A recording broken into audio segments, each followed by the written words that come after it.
So we left off talking about James Monroe, his view of internal improvements, and the challenge that he believed that these using the U.S. federal government to tax in order to pay for infrastructure, which are roads, bridges, canals, that this was a controversial idea at the time, that Henry Clay and his American system wanted to do this, that this would eventually be kind of a part of a political party who will develop later called the Whigs, and eventually the Republican Party.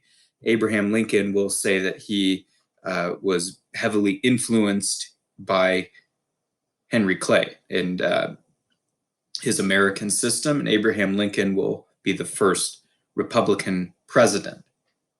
So, but Monroe believed that these were unconstitutional, that these subsidies, this government, this taxation to give government money to certain companies to build roads, he believed was unconstitutional, but it was also a regional issue of where did the tax money get spent.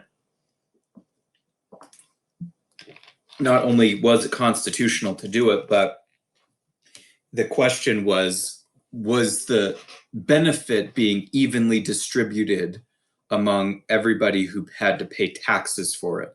And the feeling was that a lot more of this infrastructure and the building and these improvements were being built in the North than in the South. And so people in the South felt like they were paying taxes for benefits for another part of the country that they didn't necessarily feel like they were receiving.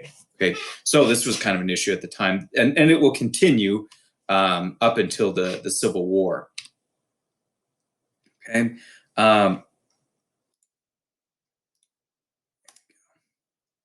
there's also some economic issues. There was what was called at the time a panic. Today would be called a recession or a depression.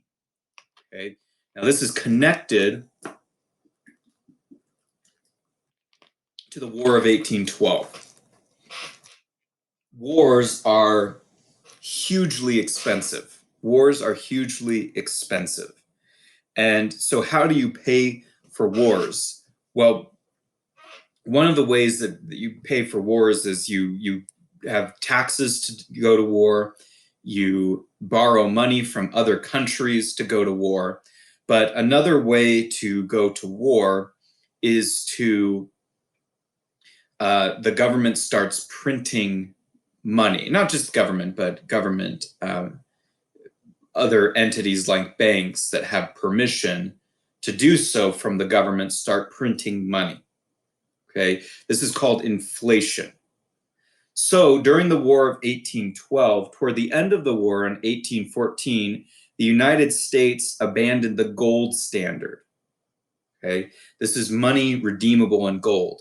So money, gold and silver used to be traded as currency, but they also had US dollar and things of that nature that were traded. But the thing is, so if you took in your dollar, you could get gold. And if you took in your gold, you could get dollars, and they were tradable for each other, so that the dollar was backed up by gold or silver.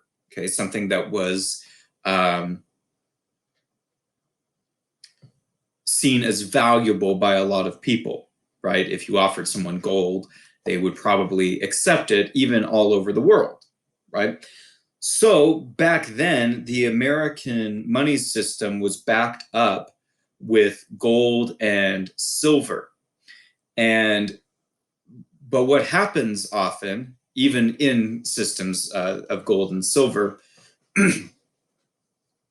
is entities, usually like banks or the government, they start adding more money into the economy without adding goods and services into the economy, which basically takes the value out of the money, depletes some of the value out of the money. So like you could imagine if I took a $20 bill and just started printing up $20 bills and trying to spend them, I'm committing a crime called counterfeiting, which is an area of what's called fraud. I'm trying to steal by getting something for nothing by tricking people. And to do that, I am adding money to the economy, even though there are not more goods and services in the economy. And so I'm tricking the person that I am trying to trade with. I'm defrauding them. I'm stealing from them and hoping that they don't notice. But I'm not only stealing from them, I'm actually stealing value out of everyone's money just a little bit. Now, they may not notice, and it may be a little bit imperceptible to them, meaning they may not see what's going on until later. And sometimes prices will rise, or people will not give you as much of the full product. But that process of printing money is called inflation. But gold and silver are almost inflation proof, because if you hold gold or silver, no matter how much paper money gets printed, you still have the same amount in your gold or silver. The only way to take away from the amount of value held in your gold and silver is for people to dig up and mine more gold or silver. But there's a limited amount of it in the earth. Okay. So even when people do dig up and use more gold and silver, and that does a little bit take away from the value of the money, it doesn't do so in the way that just arbitrary printing does. Because when you dig up gold and silver, that actually adds something to the economy. It doesn't just print something and say it's valuable. Okay.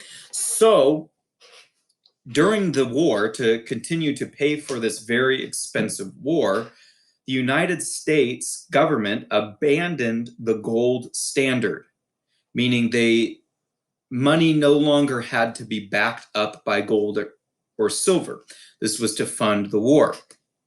This was done by the Second Bank of the United States. Second Bank of the United States.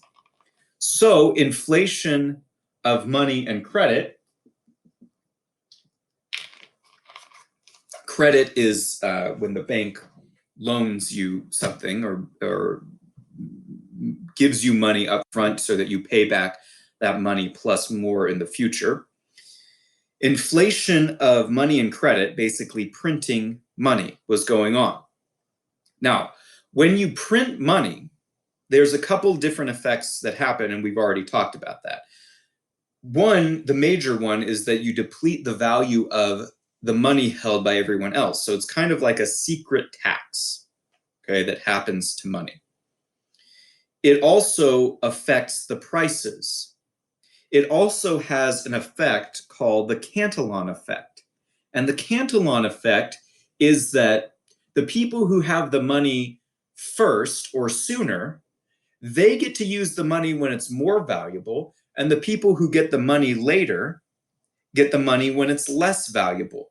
So the government gets to use the money first when it's still more valuable, and people closer to the government get to use, like banks and different organizations, get to use the money first because they're closer to the government. But then when it gets down to like the regular American people or the people who are poor, the money is not as valuable and prices have gone up. Okay, so that's another effect of inflation. But another one is that when there's more money added into the economy, what happens is something called the interest rate gets pushed down lower. Now, the interest rate is a price that is put on people borrowing money. So, like if I wanted to start a business, but I didn't have the money to basically just start the business with cash, I could go sit down with the bank and the bank could give me a loan. Now, the bank is judging by a couple of factors whether or not they think I am going to pay back the money. Now, I'm not just going to pay back the money. The bank, to lend me the money up front, wants me to pay back the money plus a little more in the future because I get to borrow more money now in the present. Now that's called the interest rate. Now, if the interest rate is higher, that tells me it may not be a good time to borrow money or as much money. But if the interest rate is lower, I may want to borrow money or borrow more money than I otherwise would. But the problem is when a bunch of money is just added into the economy by printing, by inflation, that pushes down the interest rate. And that interest rate tells me, hey, this is a good time to borrow a lot more money to build this business. And a lot of other people all do that at the same time. But the problem is there isn't the right amount of savings in the economy to justify me doing that.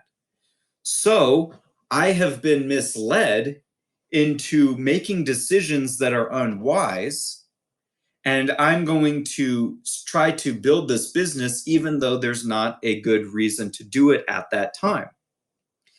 And that is going to cause me to possibly lose a bunch of money and go out of business once reality catches up.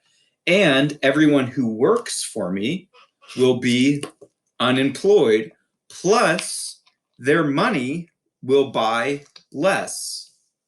Okay, so that's what happened in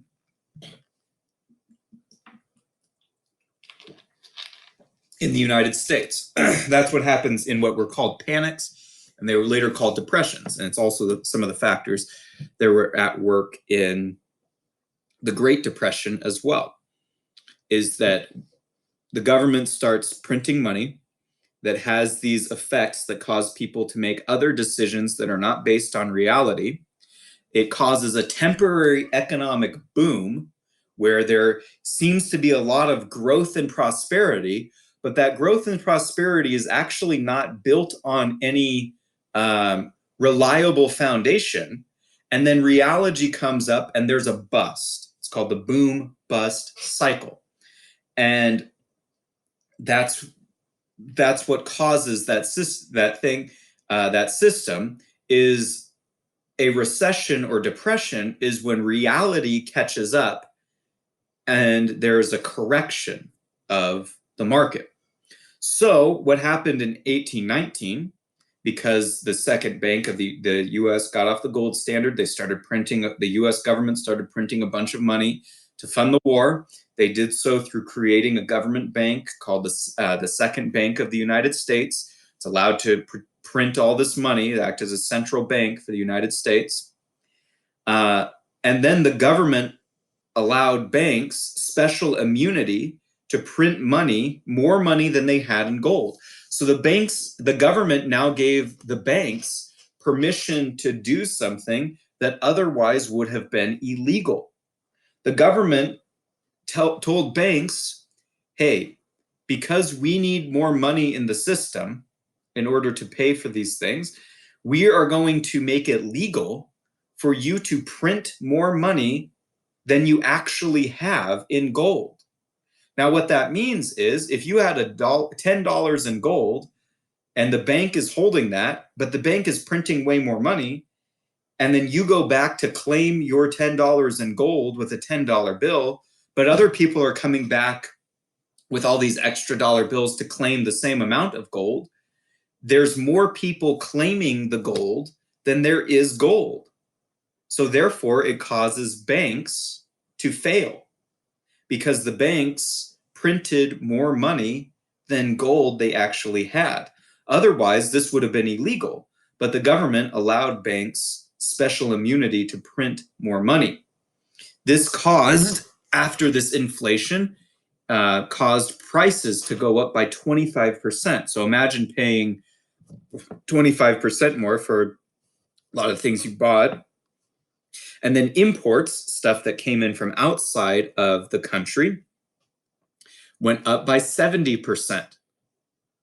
So now your money's less valuable, but you're having to pay 25% more on things that are made inside the country and 70% more on things that are brought in from outside the country. Okay, so this is the first, now this is important, not many people know about the Panic of 1819, but this is the first national economic boom-bust cycle. And this will happen because of similar factors throughout US history. And the most famous event where this takes place is the Great Depression, starting in 1929. And the similar factors will lead to the Great Depression, although not many people really understand why the Great Depression happened. But this is what contributes to this: an artificial, which means a fake expansion through inflation, which is the printing of money, an artificial expansion through inflation of the money supply, followed by a rapid contraction when reality catches up with the system. So basically, the government and certain banks that are given special privileges by the government print up a bunch of money.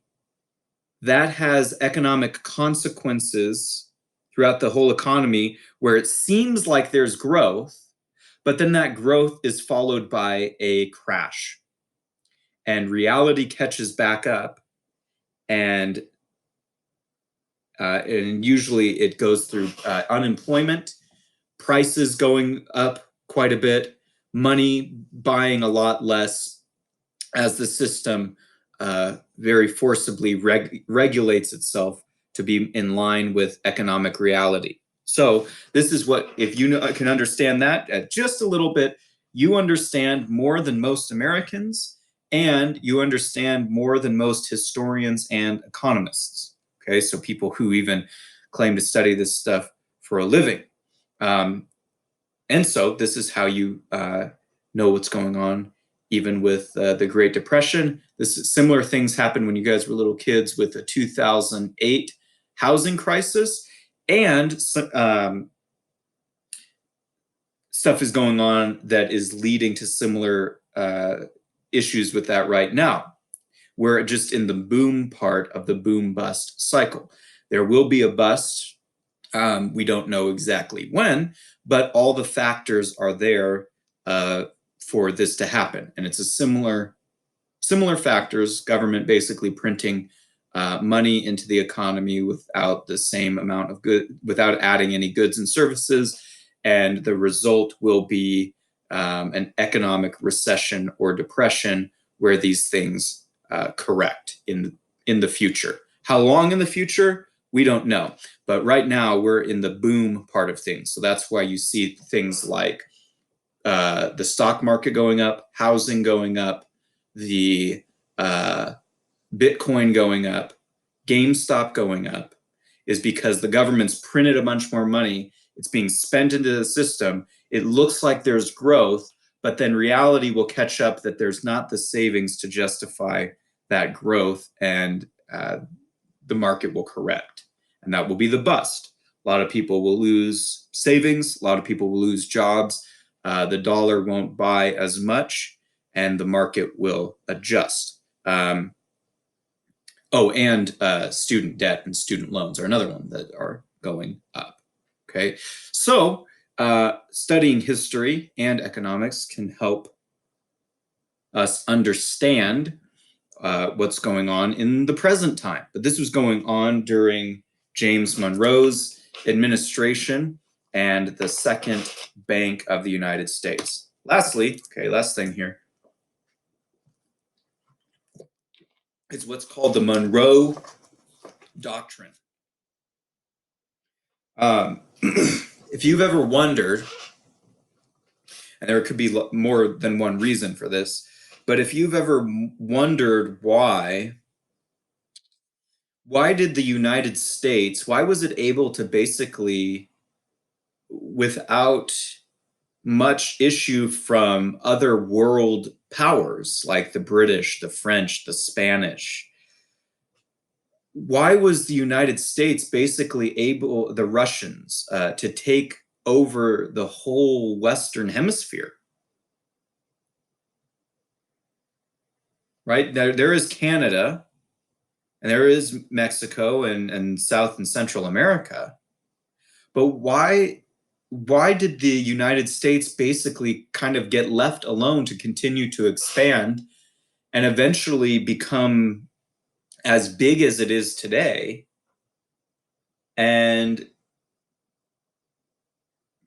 other countries and even empires that had been on the continent, like the French in the Louisiana Territory, the Spanish down in Florida and South America, the Russians in Alaska. Alaska used to belong to Russia. California, used to belong to Spain, then Mexico, and we're going to see that is a little bit more specific of a development. But how come no other countries from Europe kind of got involved on this continent? And the answer is it kind of started with the Monroe Doctrine that basically made this hemisphere, the Western Hemisphere, the American hemisphere. John Quincy Adams, which is the son of John Adams, was the Secretary of State. Now, he'll later be president. Now, he's not seen as a hugely successful president, but he is seen as a very important Secretary of State during this time. He helped form this doctrine of the Monroe Doctrine of how the United States was going to interact with other countries of the world. And the point of what he tried to do was to limit and oppose European colonialism in the Western Hemisphere, meaning the stance of the United States based off of this doctrine, right or wrong, or mixed, was that they didn't want any other European powers getting involved in the North American continent or the South American continent. Okay, they could continue to still hold Canada. Other power, Mexico could still be Mexico and South and Central America and all that. But they did not want European powers getting involved in this area of the globe. So they wanted to limit it where it was and not allow it to expand any further. So in other words, the United States wanted to disallow European powers from basically making any more colonies in the West. Okay? So any effort of a European power to control any independent state in North or South America would be viewed as unfriendly to the United States. So this eventually allowed the United States to expand and grow without any type of interference. But the question is, did the United States really have the right to do that or declare that? It was fairly effective, but was it the right of the United States to say, hey, this is our hemisphere, you're not allowed to be in our hemisphere? Basically making not only the United States, North American continent, but the Pacific Ocean part of, as well as the Atlantic, part of America's territory. Okay, now these are decisions being made at the US governmental level. So it doesn't mean that it's every single American is participating in this. However, it will affect what is going on in America. Now, this is important because this is one of the factors early on that will lead to further consequences that will eventually allow America to become the dominant world power that it is today. And we're not making a value judgment on that. We're just making an observation of that the United States is very large and powerful and dominant, not only in this hemisphere, but in the world. And that happens, at least in part, and kind of starts with the Monroe Doctrine of disallowing or attempting to limit Europe coming into this hemisphere to claim land or create colonies.